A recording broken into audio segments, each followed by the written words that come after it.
Allora dice, ho scioccorato, veramente non ricevo che denunce, dice che non va a occupare più dell'affare di Aisha. Come è sta affare? Se sento più, cioè che la gente muore senza né confessione né comunione. Se sento più nulla di questa maniera, sono obbligato di rinviarli. Ah, allora lui giunge, e lui può avere in casa una sorella che stava con lui. Allora giunge in casa e mangiando dice alla sorella, di te, di già, un scendimo malato, un paese, un scendimo malato. No, non c'è nulla, tutto il mondo va poco presto. Che se, l'amica Vate rende che la viera va oggi. Ah, stamane si sentiva un poco male. Si sentiva un poco male, non dice nulla. Non pago talmente in violenza, non torna più, sa. E fa allora sorte. Ci sta un pane di punta.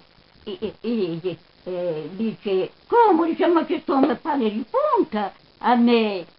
Se io un confesso a ente, mi risponda, monsignore mi rinvia. Ma Giulietto che lui è andato a lavorare in Italia, non è mica mi risponde, che se... Allora vuol che vada bene. Giunto a bere italiano. Dice allora comandiamo. E l'italiano era, come era domenica romana, era vola e era in train di mostrare i suoi scarti. Per andare a messa. Dice allora, va meglio. Dice ho cioccolato, evidentemente allora va meglio.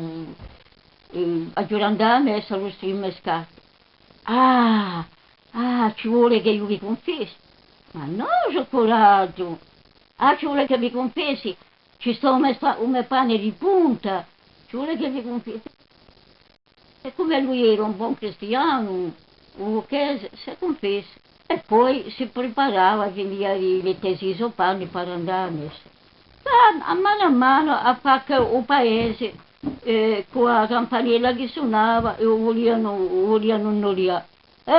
Quando era visto che volevano annullare, dice presto, ma non ancora entrare, si tira sotto il balcone e si tronca una gamba. Lo pigliano e portando poi è stato fatto annullare.